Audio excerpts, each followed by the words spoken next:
La entrevista del Telematutino 11, gente importante, a tratar temas importantes, nos acompaña el arquitecto Joaquín Jerónimo. Vimos ya que es un hombre de experiencia de Estado. Y ahora que se cayó el techo del CODIA, fue secretario general del CODIA cuando yo fui presidente. Y no se nos cayó nada. Y no se nos cayó nada. Y bueno, tenemos una amistad, ya ustedes saben, ¿no? Eso fue en el año 84, 85. Porque Joaquín era jovencito en esa época. Bueno, hay mucho cariño en este CEN el día de hoy. No podemos ocultar que nos sentimos muy honrados de la participación del arquitecto Joaquín Jerónimo, que además de ser un gran profesional, gran político, es gran amigo nuestro. Bienvenido a Telematutino 11. Gracias, Jacqueline. Gracias, Ramón. Me siento muy a gusto. Además, como que estamos como juntos así. Sí. El set me parece muy apropiado para una conversación cercana. Y en un día interesante, porque hay una audiencia cautiva que está en su casa ahí tranquila. Sí. No hay tránsito, no hay tapones. Sí. Y estamos en vivo Sí. aquí. Esto no es grabado. Joaquín, pero yo quiero comenzar por la parte política. Sí. Porque tú escribiste un artículo duro. Y además es un tema que quedó pendiente de la última vez. Sí, porque hablamos de todo, hablamos de CIPEN, hablamos de... que vamos a hablar también, pero yo quiero comenzar con la parte política, el juicio que tú haces del gobierno. Sí. Bueno, lo que pasa es que, como ustedes saben, yo soy miembro de la dirección política de la Fuerza del Pueblo. Y constantemente tenemos el tema político en análisis, en evaluación, en seguimiento. Y entonces, a raíz del discurso de rendición de cuentas del presidente Abinader, el 27 de febrero pasado, ustedes recordarán que hubo una reacción fuerte de nuestro partido.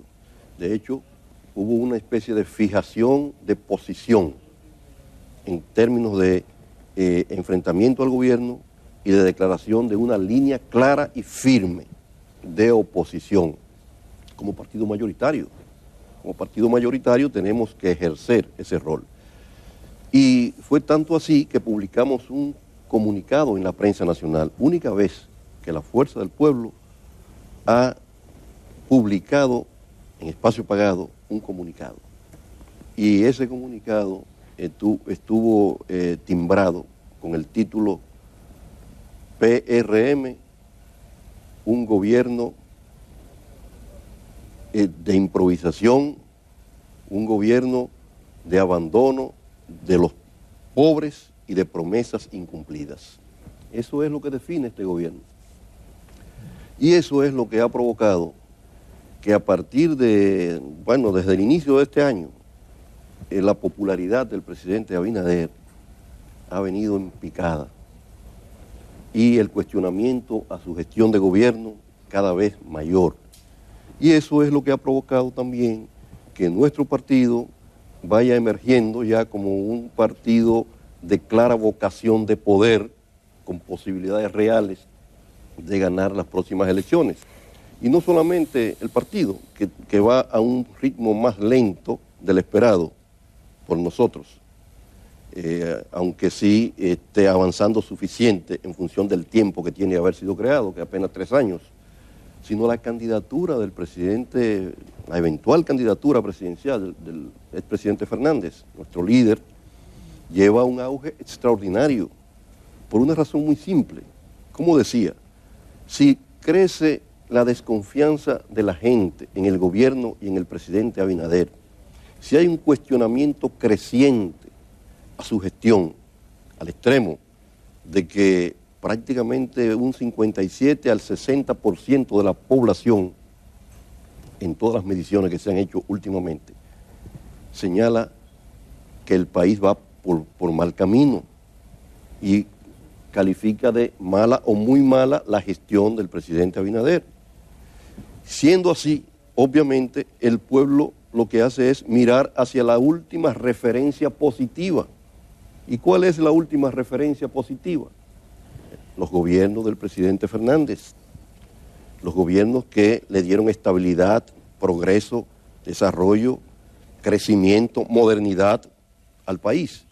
Entonces, obviamente, mirando ese panorama y apuntando nosotros en la dirección que debemos hacerlo hacia el 2024, hacemos ese cuestionamiento, ese planteamiento que tú viste y que has ponderado en función de nuestras apreciaciones con relación al gobierno.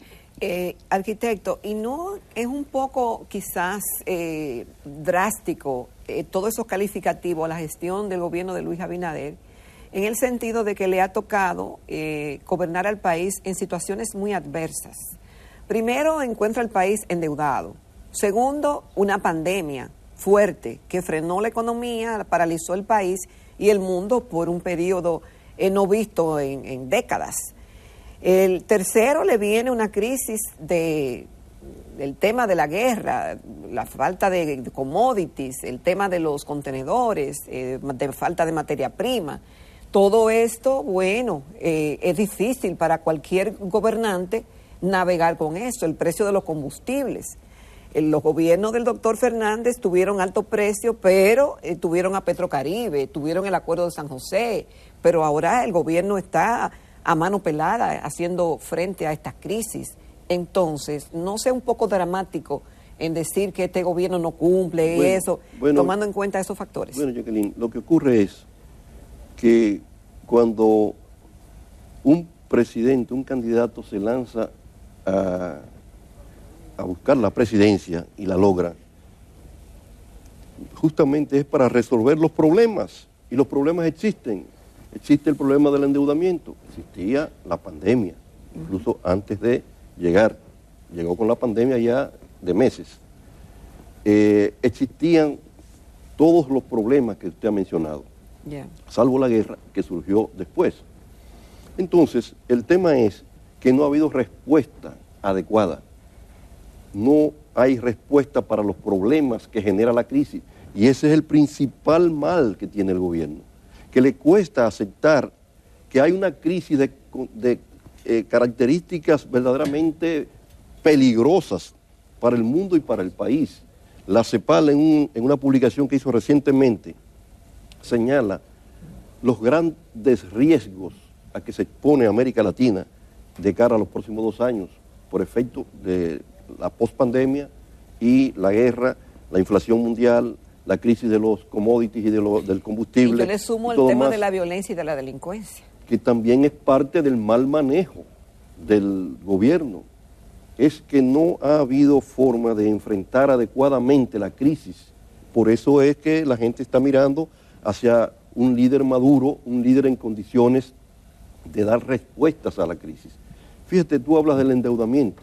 Es cierto que la deuda era muy alta cuando llegó el presidente Abinader, pero ahora es excesivamente alta. Oye, Ramón, yo me puse a contabilizar los préstamos a raíz de que ayer se aprobó uno más, y ya sobrepasa los 18.000 millones de dólares los préstamos que ha asumido el gobierno. En 2 años. En menos de 2 años. Y es importante que pongamos esto en el tiempo, en una línea de tiempo. ¿Qué significa 18.000 millones de dólares? Saben que si sacamos la cuenta, son 1.500 millones de pesos todos los días. El gobierno se levanta por la mañana y coge prestado 1.500 millones de pesos. ¿Cómo va a ser? Sí, saque la cuenta. Ramón, multiplique y divide. Desde que llegó allí. O sea...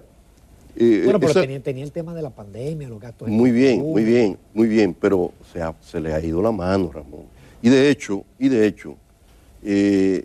buena parte de lo que viene en términos de un acrecentamiento de la situación de crisis económica es producto de eso. La inflación que se está viviendo es producto de un sobrecalentamiento de la economía en esos años de la pandemia, al extremo de que ahora el Banco Central ha tenido que ir recogiendo ese dinero del circulante, y ya ¿por dónde va la tasa de política monetaria? 6.5%. En Estados Unidos están alarmados porque subió 0.75 y ha llegado a 1.60 la tasa de política monetaria de la Reserva Federal. Aquí anda en 6.5%, con posibilidades de seguir subiendo. Y es producto de que se lanzó demasiado dinero a la calle alegremente. Y hablando de la pandemia también, alegremente el presidente en el discurso del 27 de febrero declaró de manera festiva el fin de la pandemia. Se le cuestionó, nosotros en la Fuerza del Pueblo le cuestionamos que lo hiciera de esa forma. Es bien que había que salir, pero había que más o menos matizar el asunto y no hacer una declaratoria como la que se hizo, al extremo de que ahora estamos viendo que la población ha sido sorprendida por esta nueva ola del COVID y por eso hay una mayor afectación, porque ya la gente se desprendió totalmente de las medidas de prevención, porque se dijo, no, ya eso pasó. No ha pasado. Por eso tenemos que andar con nuestra mascarilla y en lugares determinados ponérnosla. Y por eso tiene que haber una campaña de orientación del gobierno, que no la hace. ¿Por qué no la hace? Porque el presidente dijo que no había pandemia. Y si el presidente dijo que no había pandemia, entonces no hay que hacer ninguna campaña para prevenir los efectos del COVID. Pero hay que hacer esa campaña.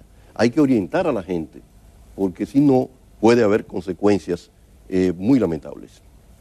Ahora, arquitecto, también hace unos días el secretario general del PLD dijo que la Fuerza del Pueblo, o específicamente su líder, Leonel Fernández, era un binomio del gobierno, que a veces critica algunas cosas, pero que era un aliado del gobierno.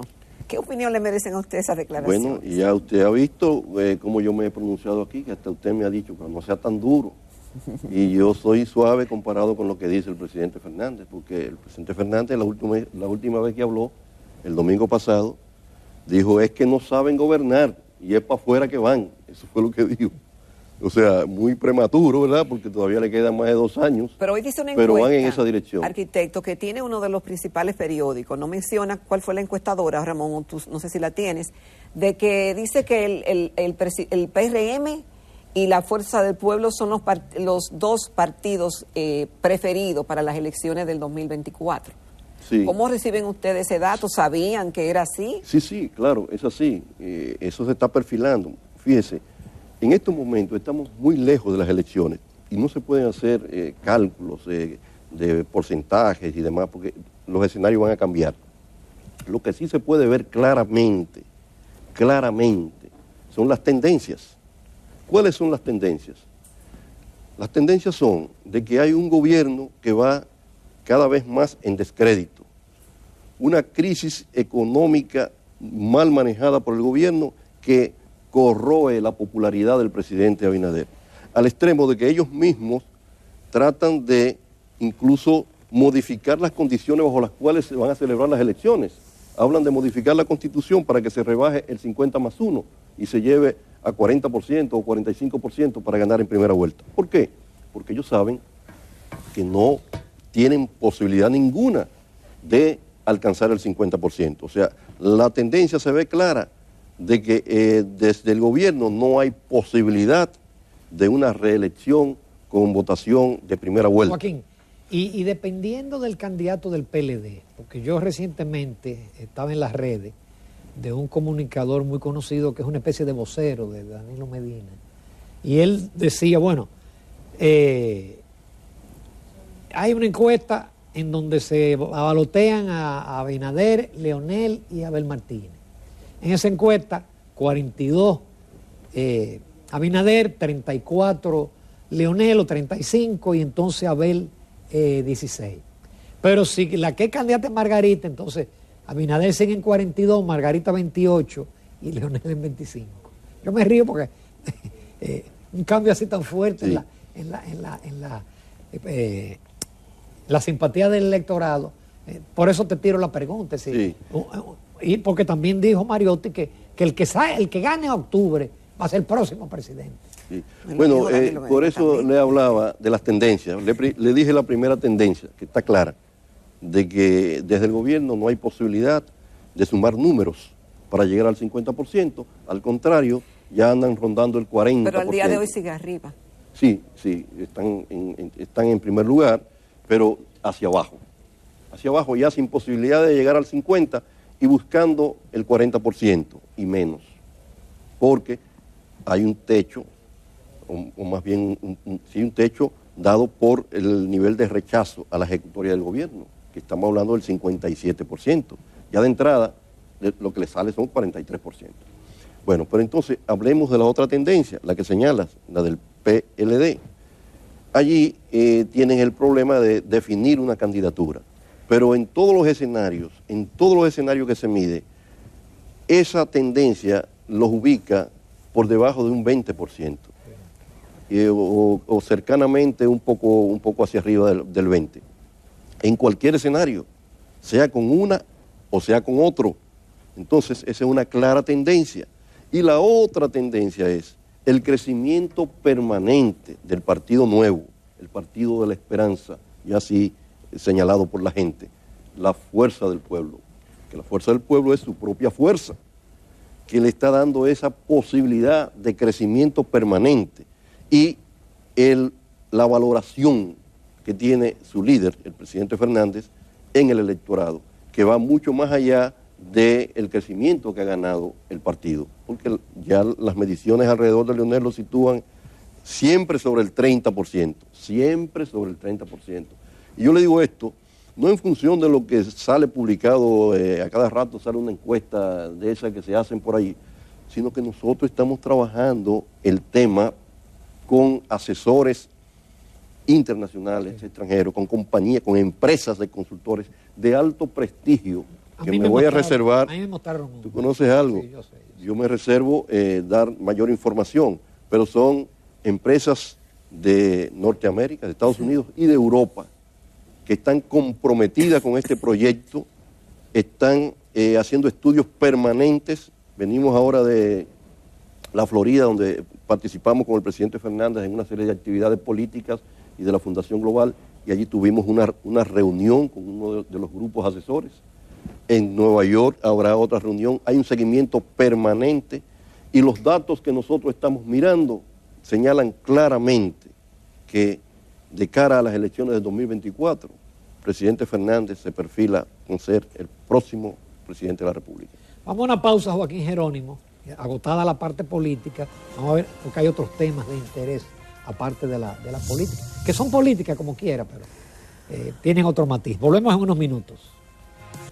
Esta mañana en Telematutino 11 estamos conversando con el arquitecto Joaquín Jerónimo, que fue superintendente de pensiones, también embajador dominicano en Cuba, experiencia en el CONAU, el Consejo Nacional de Asuntos Urbanos, que ya no existe. Que ya no existe, y en el INVI. Pero yo quise mencionar y el BNB también. Y en el BNB, Banco Nacional de la Vivienda, y escritor de los libros En el nombre de Bosch, Con los pies en el cielo, y otras obras. Entonces, quise hacer toda esa referencia, arquitecto, porque así nos hemos quedado casi espantados con la rapidez con que el Congreso Dominicano ha aprobado la creación de una nueva provincia, algo que tiene tantas implicaciones y que en todos los países del mundo es producto de una planificación concienzuda, sopesada, madurada.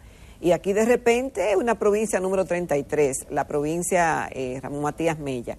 ¿Qué opinión le merece la pertinencia, las implicaciones que esto tiene con la experiencia que usted tiene en el área? Bueno, esa decisión de la Cámara de Diputados ha generado un rechazo total. O sea, todas las opiniones son en contra y claro que debe ser así. O sea, no tiene ninguna razón de ser.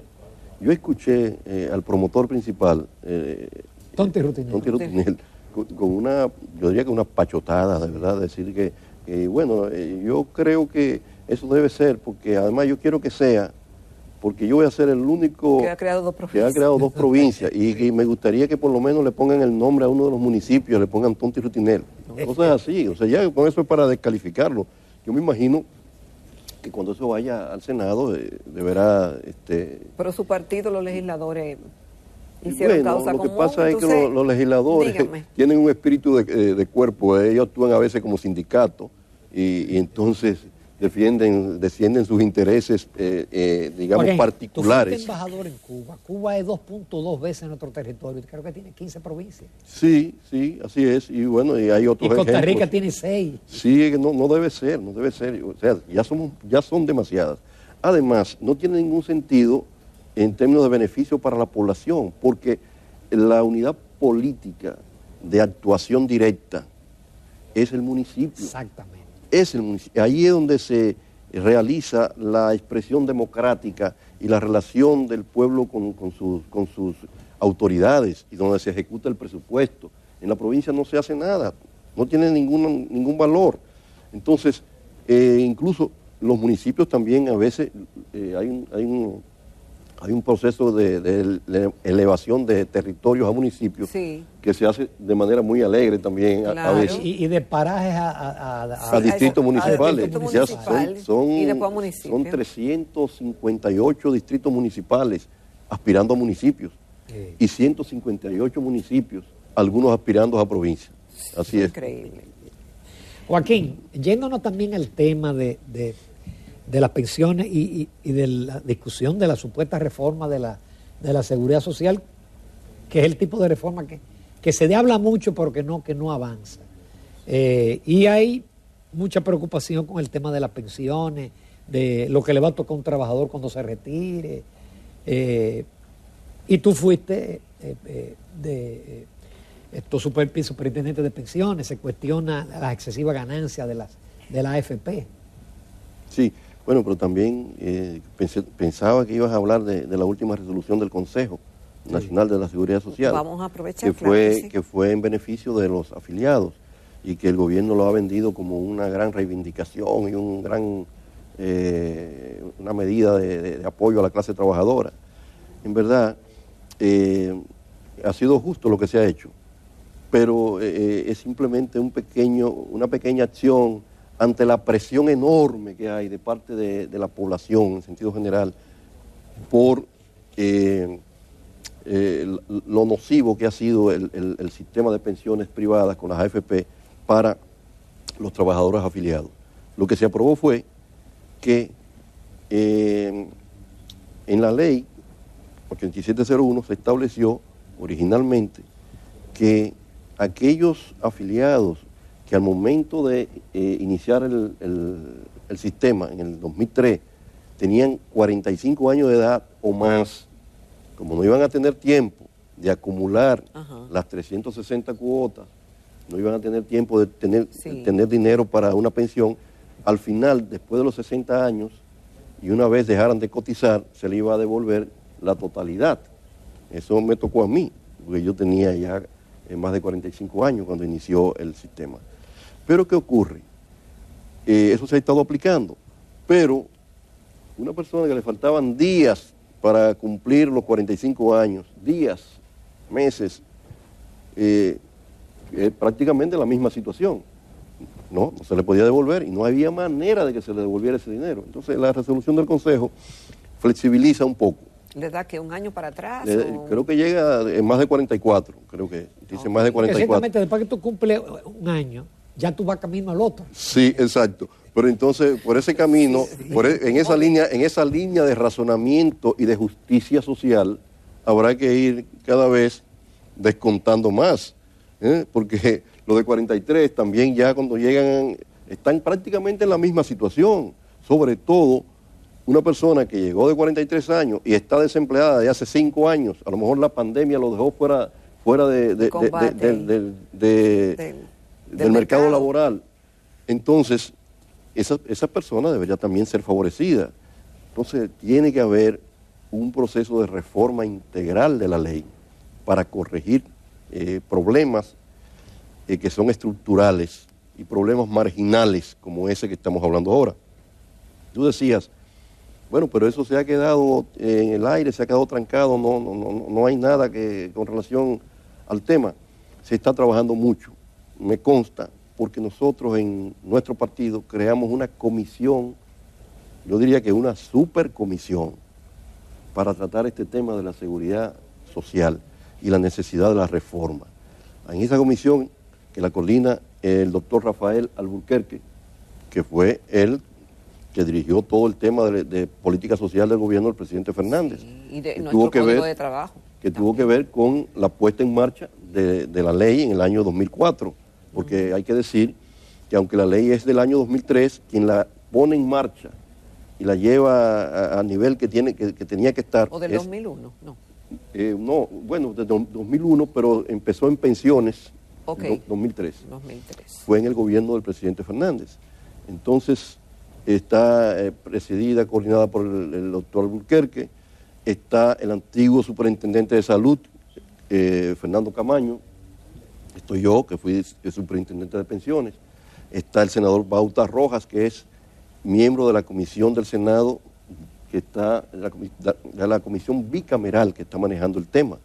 También están dos diputados, Omar Fernández y Rafael Castillo.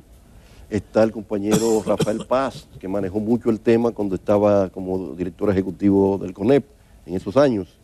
Está Nélida Marmolejos, que fue directora de la DIDA y es una alta dirigente de nuestro partido. En fin, una comisión que está dedicada a trabajar el tema y a presentar soluciones más allá de las que se están elaborando en el Congreso, porque esa comisión bicameral del Congreso, me consta que ha hecho un trabajo verdaderamente a profundidad, consultas a todos los niveles, manejo de información, y tienen propuestas muy concretas y muy correctas que enfrentan de manera, digamos, puntual y firme muchos de los temas más cruciales de la ley 8701. Así que podemos tener esperanza. Yo creo que sí.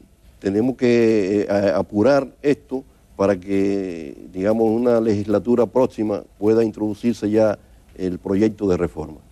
Joaquín, qué pena no tener más tiempo. Vamos a tener que invitarte con más frecuencia, pero abordamos prácticamente todo. Bueno, yo estoy dispuesto a venir y por lo menos una vez al mes aquí y le demos seguimiento a la agenda política y los demás temas que surjan, que tienen que ver con el amplio quehacer, ¿no? Así es, qué bueno. Muchísimas gracias. Gracias a ustedes. Por un día feriado venir con nosotros aquí en vivo. Nos vamos a comerciales, retornamos con la recta final del Telematutino 11.